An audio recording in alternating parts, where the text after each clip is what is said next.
You know my crackhead boyfriend, the one you're always telling me to leave. Yeah, well, I didn't take your advice, but he did, sorta. So, that's at a finish, and I'm sure you will be very happy for me. She don't make you happy. You can make her happy. And this makes you happy. Well, I can solve that.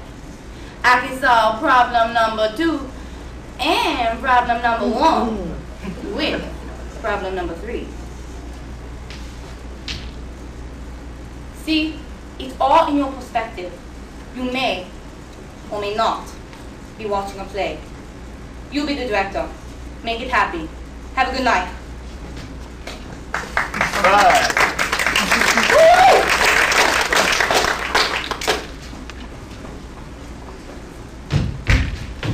I'm sorry I'm late. UPN sucked me in again.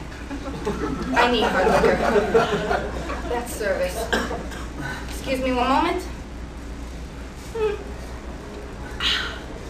I really needed that.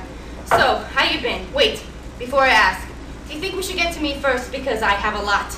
Maybe we could just run through it and then I could discuss? Yeah? Okay, here goes.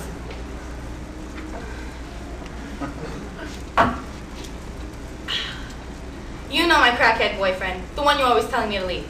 Yeah, well, I didn't take your advice, but he did, sorta. So, that's at a finish, and I'm sure you will be very happy for me.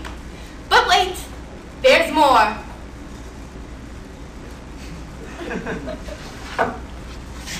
I'm having the crackhead's baby. So, how you been?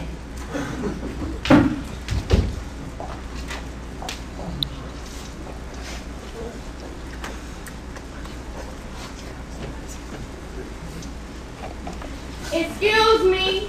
Hello, excuse me. Is there anyone here who can tell me who I am? Wait, is there anyone here who can tell me what I am? Can you? Can you? How about you? How about this? Is there anyone here who can tell me what it is that I lack by definition? Listen carefully now. Can you tell me what you think in my life, besides lunch, that I lack? I'll give you a hint. A home? What did I hear? A home! A home! Yes! So, some of you might call me homeless. What am I? Homeless? Who am I? Homeless? Yes, that's good. But that's wrong. See? Allow me to enlighten you.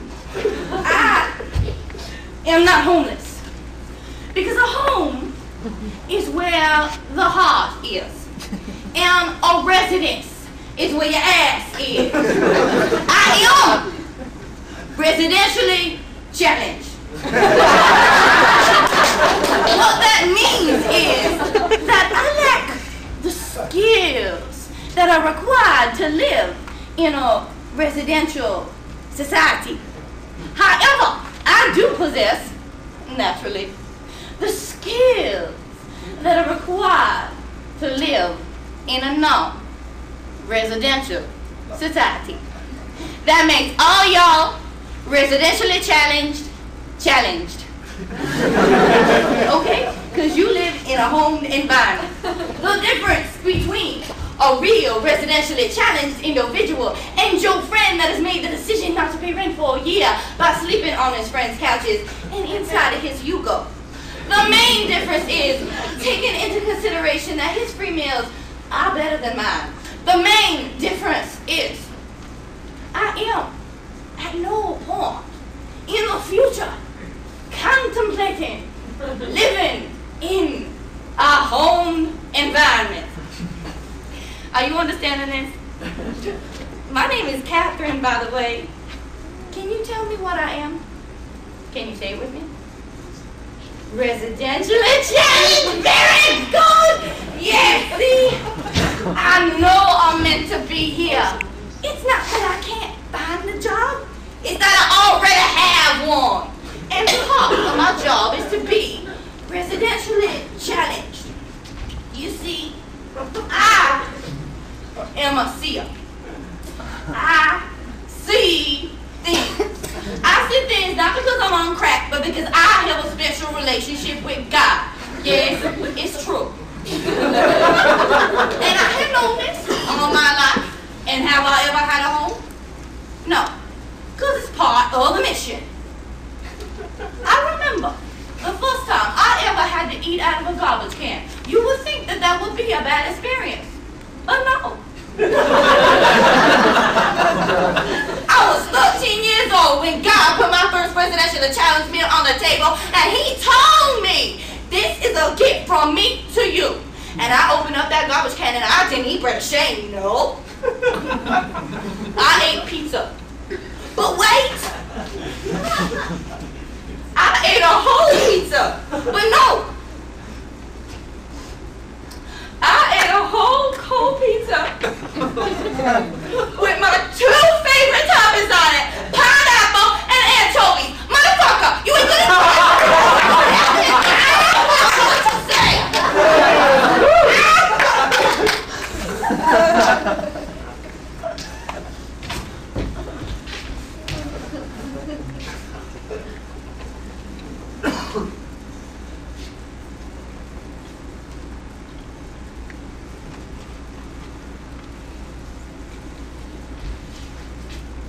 Hello, my name is Emily Orma, and I am your motivational speaker.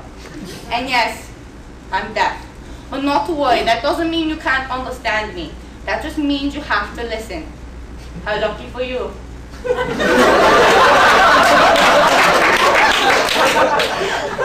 Solomon Gabriel once said, in seeking wisdom, the second stage was listening. I'll tell you the first later. Your company has informed me that none of you are deaf.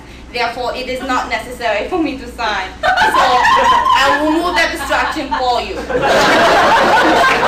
But please be aware that I do this course in sign language if need be for future. Welcome to the Power of Certainty. This course is designed to transform your life in 4 easy steps. In truth, they're not so easy, but possible for sure. Are you curious to see how you can transform your life in 4 steps? Let's find out. Step number 1, commit this to memory.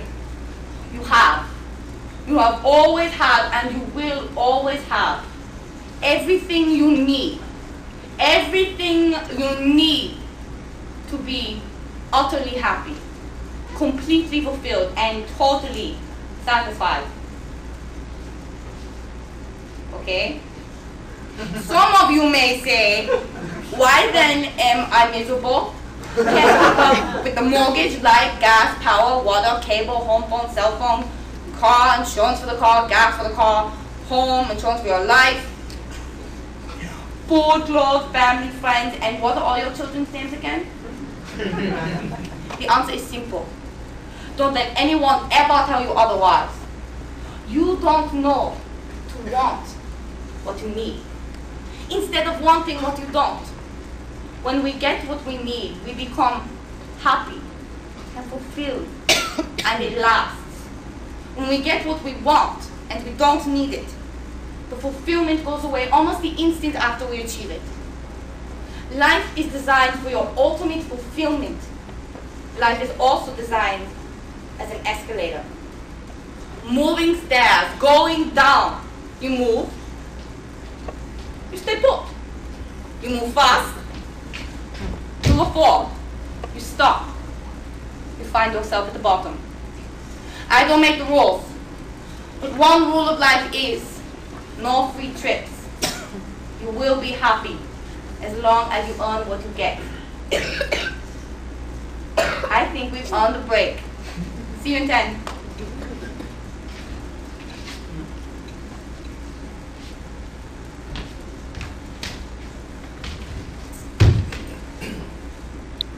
Believe.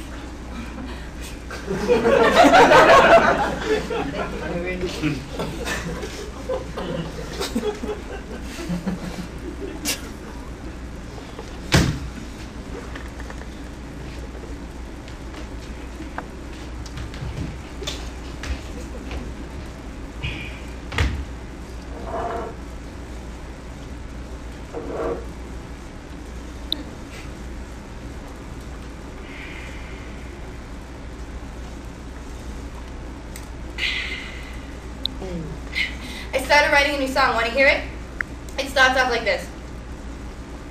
Sitting with my orange soda, wearing my maternity toga. That's all I have so far, but I like it. I don't like being pregnant. I don't like pickles and ice cream. I haven't liked pineapples and anchovies since I'm a kid. And get this, brown rice and peanut butter. I mean, do you know what it's like for somebody who is anorexic to see themselves eat these foods? I mean, I'm not anorexic anymore, but that mentality doesn't totally ever leave you, you know? Especially when you were the way I was. I mean, I used to be so bad. I thought food was the enemy. I get put in the hospital and they fucking fill me up with this fluid through my arm that's supposed to give you nourishment, but really all it does is blow you up like a balloon. So I would get out of the hospital and think I was more fat. On top of that, the shit would make me hungry. Because usually when you think food is the enemy, you don't have much of an appetite. But this shit would make me so hungry. And when you haven't eaten in like a week, you think, I could eat a whole pizza by myself. I remember one time I was like 13, almost 14. I was like 13 and a half. And I had just gotten out of the hospital. And I snuck out of my house, down to the corner pizzeria, bought myself a large pizza, snuck out of the corner pizzeria and into some hiding place where I would then open this box of pizza, look at this pizza, cry, probably from about how fat I was from the fucking fluid, and then I proceeded to throw this whole sweet, cheesy, salty pizza in the garbage. Unbelievable. Want to know what saved my life? Marijuana. I'm kidding you! Marijuana saved my life! Because it's a mentality, man. It's like food wasn't the enemy. Because nobody was the enemy. Food was all of a sudden my best friend.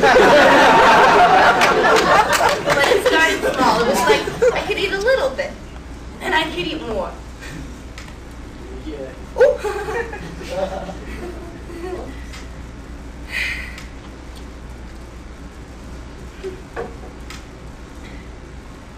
Can I tell you something? I'm gonna give the baby up.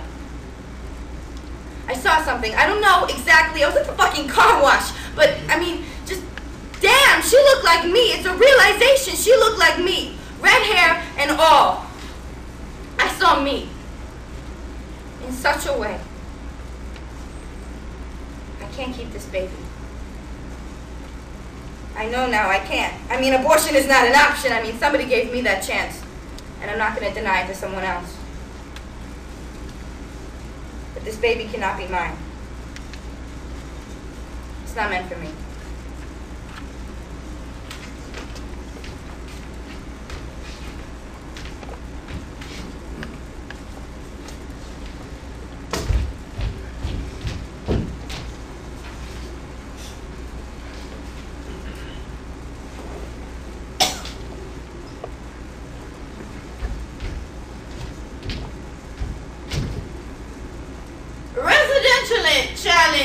Challenged people like to talk to residentially challenged people. Must feel kind of like talking to a puppet. Only there's the possibility we'll talk back. This raging feminist comes and sits next to me. She sat next to me because she was raging, and well, it's no fun to rage alone. It's much more fun to bitch to people. Only it's not polite to bitch to them. So she bought me a sandwich, keeping it ransom in her hand as she bitches about babble in the Bible about what we call God, Father, motherfucker. Get this straight. People like to talk to, but they don't like to talk with. So I very gently smiled and took my sandwich so I could talk and tell her what I had to say without her taking my food and walking away. I got skills. So when she said, "What do you think?" I said, "I think you're feminine. Your heart's been broken. You don't want to let anyone else in because you can't commit to a man because it won't be worth the spit you'll throw in his face every time you think you get a command from the real opposite race, masculine. So, you become a whore. Spread your legs at the open of a door. God forbid you should feel more." A little change. Don't worry. You might be 40 by the time things rearrange, but you in no hurry. Because like I forgot to mention before, you can be a woman, and people can hear you raw without your attitude being damn immature. Whatever, it's not that I was even being mean. It's that the truth pisses people off. It's not the words, it's the truth. The truth is just something that people have a bad reaction to. Listen what happened to me yesterday. I saw this woman, right, and I saw that her sister was gonna have a baby. And now, her sister. And now, I usually don't see shit for no reason. So I figure I better congratulate her for her sister. You know, I wasn't even asking for no help. I came up to this bitch with nothing but I had something to tell you.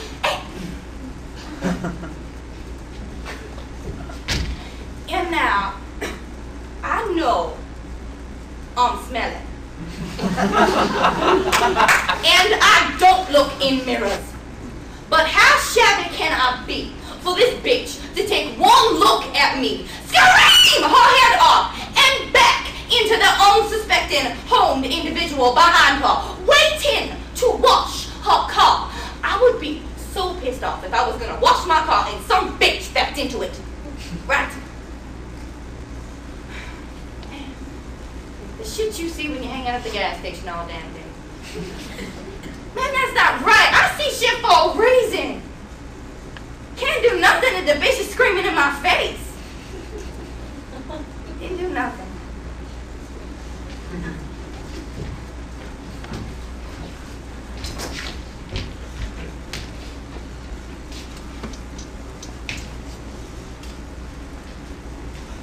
Welcome back.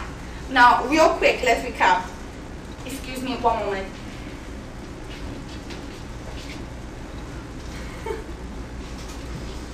Sorry, I eat snacks slow.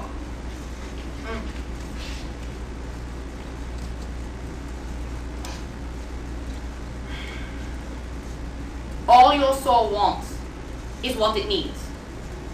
Therefore, all you need is what your soul wants. In other words, all you need is what you need to have what you want. When you are certain that you are no longer a victim in this world and that you will be granted anything and everything you want, as long as you reach for it, it will be placed in your hand. With certainty you find, guess what? Everything you need. But remember, certainty takes faith. First, you believe. Then you see the results and watch miracles happen. Step number 2. Excuse me. I'm sorry, this is my thing. I apologize, but I can't listen to you if I'm looking at a notebook. So please close all the notebooks for me. Thank you, thank you. I'm sorry. Step number 2. Stop thinking of your challenges as obstacles and stop thinking of them as opportunities. Someone said to me once, wouldn't it be wonderful to hear a symphony? I don't think like that. I don't know why you would tell that to a deaf person. I know a lot of deaf people who might be hurt by that comment. So I said, wouldn't it be wonderful to have complete and utter peace, and all you had to do is close your eyes?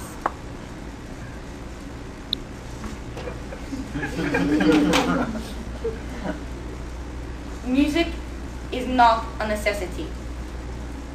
It's an art, a gift, like my silence, to be used by those who can, like a painting to the blind. I don't mind. Have you ever heard the expression, I can't hear myself think? I don't think like that. I wouldn't think you would need to hear in order to think. In fact, I know you don't. But, you know what I think like? I think like, when I die and go to heaven, everyone will know sign language. Anyway, but I can see how being constantly bombarded by things that confuse us, aka noise, can keep us from learning, ingesting, understanding information that we need in order to grow. When I was 13 or 14, I tried to figure out why I was deaf. I came to this conclusion. In my past life, I must have been a construction worker, or something so loud that I couldn't hear myself think my whole life. And therefore, my soul couldn't grow. Now, I don't know, but I convinced myself that next time around, I made sure that my mind had enough silence so that my soul could grow. In seeking wisdom, the first stage is silence. The second stage is listening. The third stage is remembrance. The fourth stage is practicing. The fifth stage, teaching. Solomon Gabriel, he lived a very long time ago, not no information.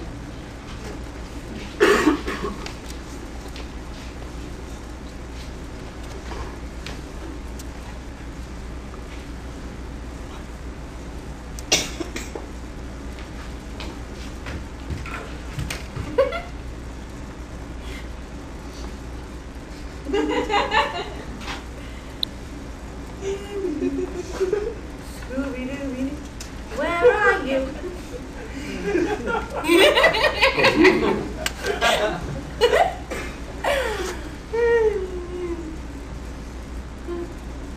My brother taught me how to do that when I was 13 years old. Not the coolest thing to teach a 13-year-old. But isn't it the coolest thing you can teach a 13-year-old? Man. My brother, think I might not have had him.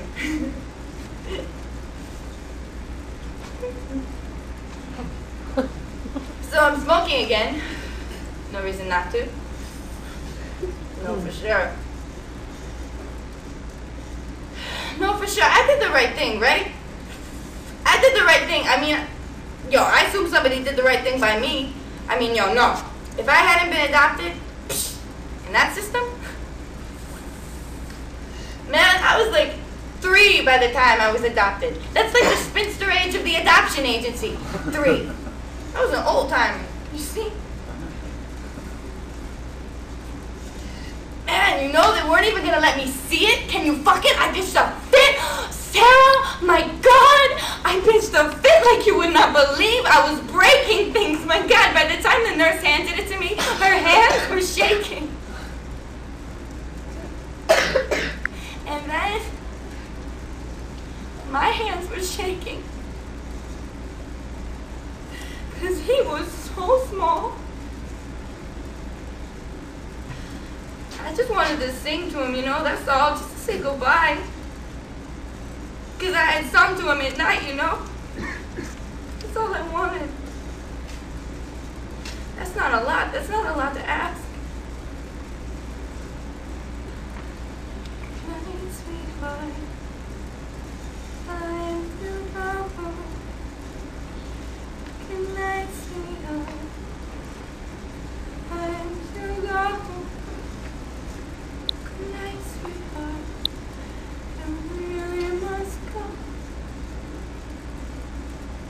And then she just took them. Oh God, what did I do?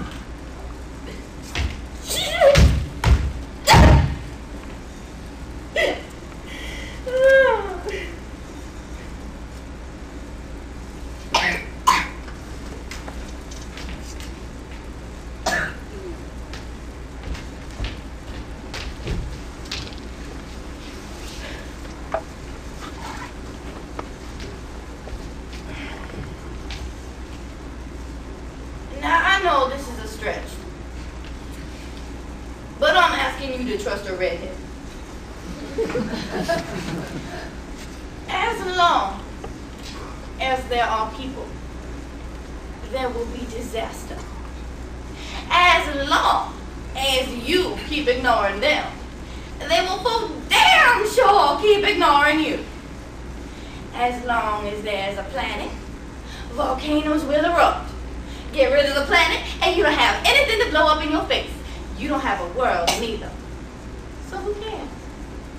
Woman goes to a flower stand, buys some roses, comes home with the roses, and her husband says, "You just saved all the money you spent on roses for a year." Woman stops and says, "I know. You have more money in the bank, but I want to have my roses. Would I?" I lost my train of thought. What was I talking about? Oh, right, your little dilemma.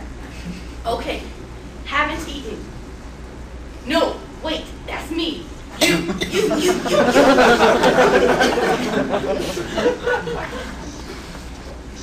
She don't make you happy. You can't make her happy.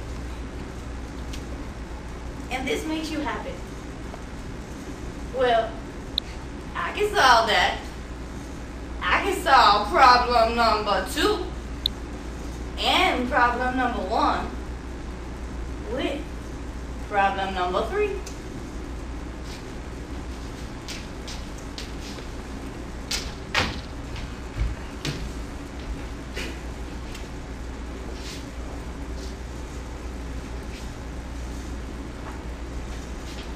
Step number 3. Stop reacting at the negative emotions and do something positive for the situation. No matter what the situation, it is in the times that we can react negatively and we don't that we grow. Step number 4. Step number 4 is not a phrase. It's the removal of certain blocks that hinder steps 1 to 3. The first block, blame. Never let blame on other people or external circumstances. A man smokes for 30 years and blames the cigarette company when he gets cancer. Who was ever under the impression smoking was good for you? The next block, guilt. Get it gone. Don't waste time brooding about what you did wrong. Change. The third block, indifference. In the real world, it doesn't exist. Indifference is merely a way of hiding your emotions and stunting your growth, like cigarettes. The next block, procrastination. God gave you time to evolve, not to sit around and do nothing. Remember, doing nothing will get you at the bottom. The last block and block of all blocks, doubt. Get rid of it. Your perspective is everything. My father is healing, my mother is deaf. Deaf parents usually don't have deaf children, but I'm adopted, so you can see how that worked out. What would my life be like? And who would I be today if my father's perspective was limited to just what he could see? A sickly child who would never hear his voice or bear him grandchildren. Today, there is nobody in the world that I communicate better with than my father. And one of the greatest joys for me is watching him play with his grandson. who by luck has his mother's red hair. He's adopted, so you can see how this works out. My parents picked a deaf child. I picked one with the red hair. Quick perspective story, and then I'm going to let you go home. Some time ago, I was in a hurry, but I wanted to wash my car. So I pulled into the gas station car wash, and there's a car at the wash and a car at the keypad. Now 2 cars is too much for me, so I would have backed out. But everybody wants a clean car, somebody pulls the back of me. Now, I'm in a hurry. The woman in front of me backs into me. Looks like a bad situation, no? No. Guess what? She backs into me. She takes off. She already put a code in. I get out. There's no damage. I don't have to wait for her, and I get the free wash. See? It's all in your perspective. You may or may not be watching a play. You be the director. Make it happy. Have a good night.